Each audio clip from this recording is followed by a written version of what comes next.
I'm Zach Brook with the American Marketing Association. I am here with Nick Nelson, brand strategist and creative executive. Hey man, Nick, how you doing? I'm doing well, thanks. Good. Let me ask you, how do you get people's attention?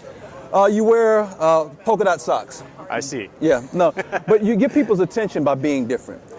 See, there are so many people nowadays that are trying to, I call it the Hollywood model. The thing that they do in Hollywood is you have one thing that works and then you just repeat it over and over and over again.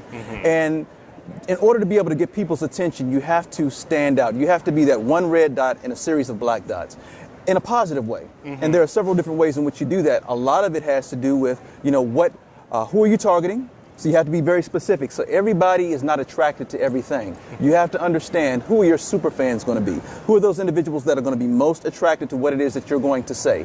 Then you have to serve them up with what it is that they want. You have to establish an emotional connection.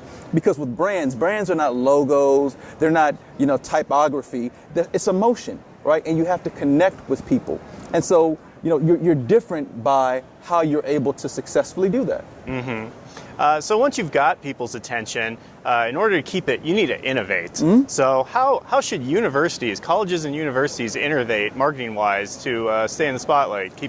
You have to continue to, first of all, understand what's out there in the marketplace. All right. The only way you can innovate is to understand what are your competitors doing, and then think about how do I do that differently, or how do I, take it above to that next level.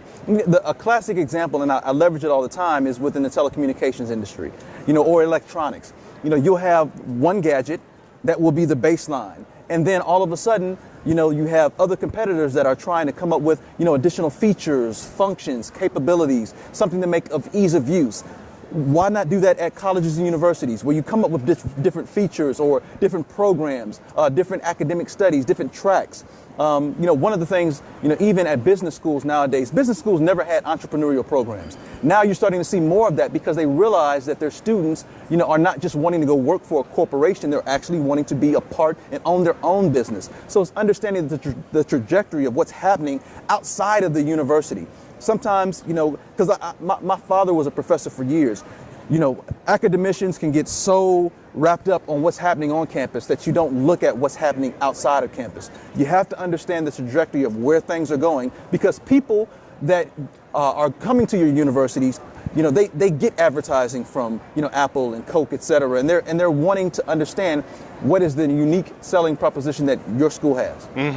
A moment ago, you said that you advised don't try to attract everybody. Yeah. That seems to be a big theme of yours. What advice do you have for universities on how to figure out, which young people they should go after to try to enroll, to try to recruit? A lot of that nowadays, and this is the beauty of technology. You see who's engaging with you. There's back-end metrics, even from your websites, from your YouTube channels, things of that nature. Get an understanding of, who is liking what, right? Also, you have a wonderful focus group of people on your campus called students. Leveraging them and getting an understanding of what attracted them to your school in the first place. Understanding and leveraging all of the technology and metrics that you have around you that sometimes we just take for granted allows you to have understanding. It's being able to do that research. It's data. We talk about big data in marketing all the time, but it's actually very real. Understanding, having various cookies and, back-end capabilities to see who is visiting and how frequent. That allows you to get an understanding of this person is actually attracted to my messaging, attracted to what I have to say, and you can actually push communications to them also.